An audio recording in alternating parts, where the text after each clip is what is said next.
పరమేశ్వరుడి శాపం మేరకు పార్వతీదేవి నెమలిగా మారి ఈ ప్రదేశంలో శాప విమోచనం కోసం మహాశివుడిని పూజించింది. బ్రహ్మదేవుని అహంకారాన్ని అణిచివేసేందుకు మహాశివుడు బ్రహ్మదేవుని 5వ తలను ఖండించారు. తను చేసిన పాపం నుండి విముక్తి పొందేందుకు బ్రహ్మదేవుడు ఇక్కడ శివలింగాన్ని పూజించారు.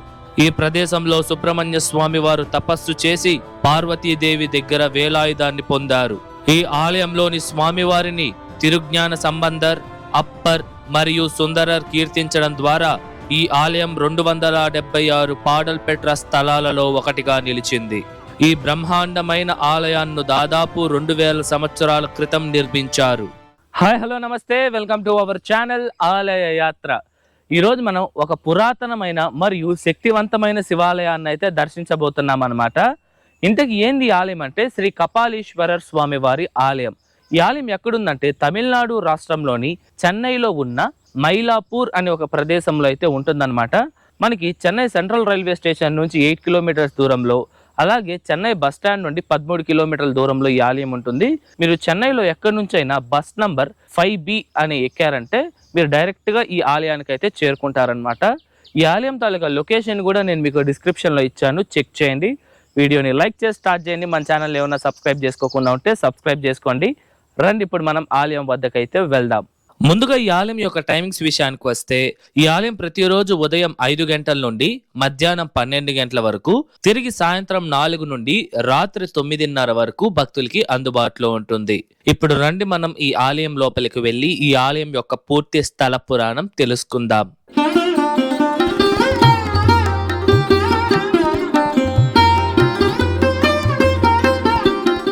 పూర్వం ఒకసారి పార్వతీదేవి పంచ అక్షరాల మంత్రం అని పిలువబడే నమఃశివాయ అనే మంత్రం యొక్క పూర్తి అర్థాన్ని మరియు పవిత్రమైన విభూది యొక్క ప్రాముఖ్యతను తెలుసుకోవాలి అని నిర్ణయించుకొని పరమేశ్వరుణ్ణి అడగగా స్వామివారు అమ్మవారికి వివరిస్తూ ఉంటారు.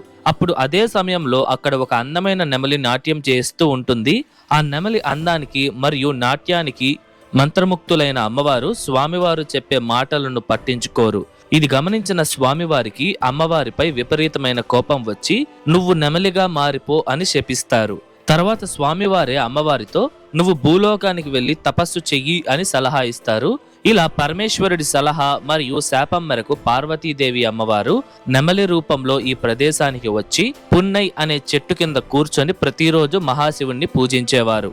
అమ్మవారి తపస్సుకు మెచ్చిన పరమేశ్వరుడు ఈ ప్రదేశంలో ప్రత్యక్షమై ఆ శాపం నుండి విముక్తి కలిగించడంతో పార్వతీదేవి అమ్మవారు నెమలి రూపం నుండి తిరిగి తన నిజ రూపానికైతే వచ్చారు.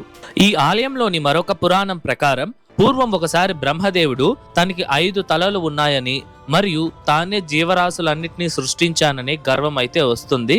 ఆ గర్వంతో ఆయన నేను పరమేశ్వరుడి కన్నా ఎంతో శక్తివంతుణ్ణి, ఉత్తముణ్ణి మరియు బలవంతుణ్ణి అని భావించేవారనమాట.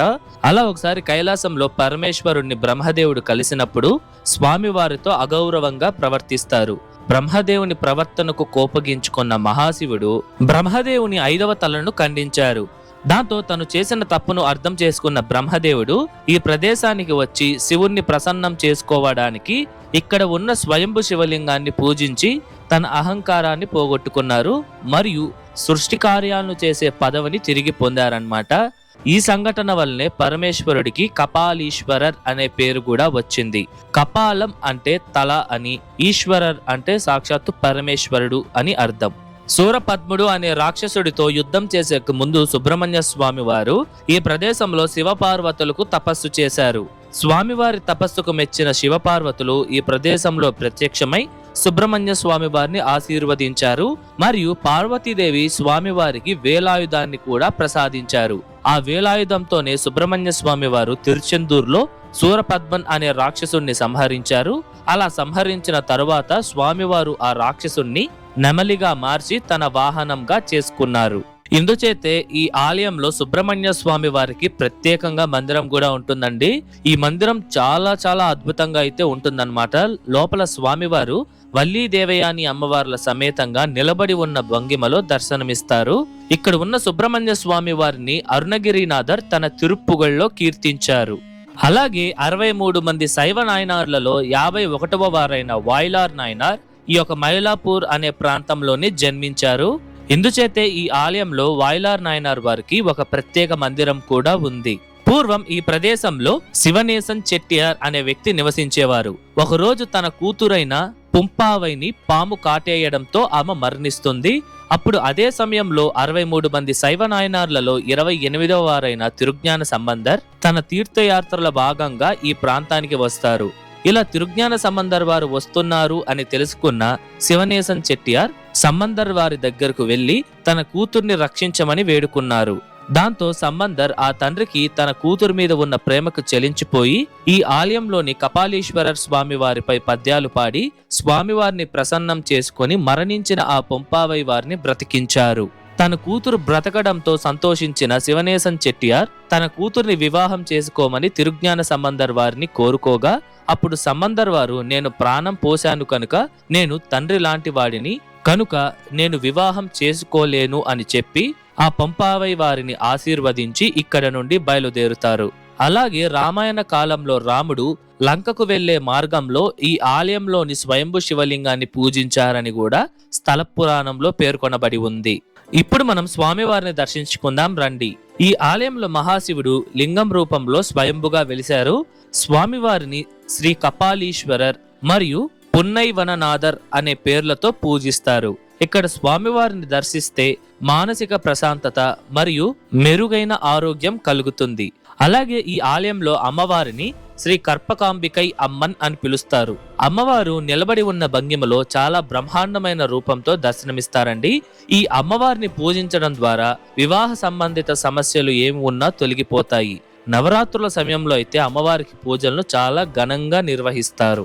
ఈ ఆలయంలోని కపాలీశ్వరర్ స్వామి వారిని 63 మంది శైవ నాయనార్లలో ముగ్గురైన తిరుజ్ఞాన సంబంధర్, అప్పర్ మరియు సుందరర్ కీర్తించి తెవ్వారంలో లిఖించడం ద్వారా ఈ ఆలయం 276 పాడల్ పెట్ర స్థలాలలో ఒకటిగా నిలిచింది. ఇదివరకే మన ఛానల్లో దాదాపు 21 పాదల్ పెట్ర స్థలాలను అయితే దర్శించాము. ఆ వీడియోస్ ఎవరైనా చూడకపోయింటే మన ఛానల్ ప్లేలిస్ట్ లో ఉంటుంది, చెక్ చేయండి. ఇదేనండి ఈ ఆలయం యొక్క తీర్థం. ఈ తీర్థాన్ని కపాలి తీర్థమని, వేద తీర్థమని, వాలి తీర్థం మరియు గంగా తీర్థం అని పిలుస్తారు. ఈ చెన్నైలో ఉన్న అతి పెద్ద ఆలయ కోనేరు కూడా ఇదే అన్నమాట.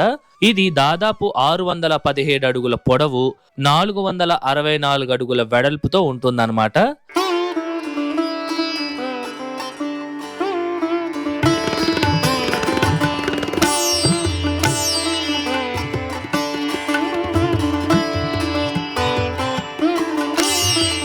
ఇప్పుడు మనం ఈ ఆలయం యొక్క పూర్తి నిర్మాణ చరిత్రను తెలుసుకుందాం. ఈ ఆలయాన్ని దాదాపు 2000 సంవత్సరాల క్రితం చోళరాజులైతే నిర్మించారు.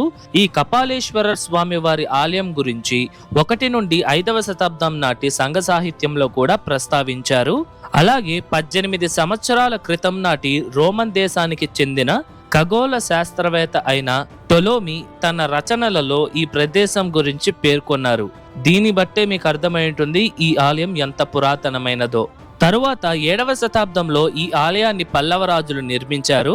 ఈ ఆలయం మొదట్లోనే 120 అడుగుల పొడవుతో 7 అంతస్తులు కలిగిన బ్రహ్మాండమైన రాజగోపురం అయితే ఉంటుంది. ఈ గోపురంపై ఎన్నో శిల్పాలను మనం చూడవచ్చండి. వీటిపైన దేవదేవతలకు సంబంధించిన ఘట్టాలను అద్భుతంగా శిల్పరూపాలలో చిత్రీకరించారు. ఈ గోపురం నుండి లోపలికి రాగానే మొదట వినాయక స్వామి వారి మందిరం, పక్కనే సుందరేశ్వరర్ స్వామి వారి మందిరాన్ని కూడా మనం చూడవచ్చు. ఈ ఆలయంలో 2 ప్రవేశ మార్గాలైతే ఉన్నాయి. అందులో మొదటిది ఈ బ్రహ్మాండమైన రాజగోపురం గుండా తూర్పు వైపున లోపలికి వెళ్ళగా, రెండవది పశ్చిమ వైపున ఒక చిన్న గోపురం అయితే ఉంటుందన్నమాట. ఇది ఒక 3 అంతస్తులు అయితే ఉంటుంది. ఇప్పుడు మనం చూస్తున్న ఈ ఆలయం మొత్తాన్ని 16వ శతాబ్దంలో విజయనగర రాజులు నిర్మించారు. ఈ ఆలయంలో రోజుకి 6 సార్లు పూజా సేవలైతే నిర్వహిస్తారు. ఈ ఆలయంలో శివరాత్రి, మాస శివరాత్రి మరియు ప్రదోష పూజలనైతే ఘనంగా జరుపుతారు. అలాగే ప్రతి సంవత్సరం మార్చ్, ఏప్రిల్ నెలల్లో 10 రోజుల పాటు బ్రహ్మోత్సవాలు అంగరంగ వైభవంగా జరుగుతాయి.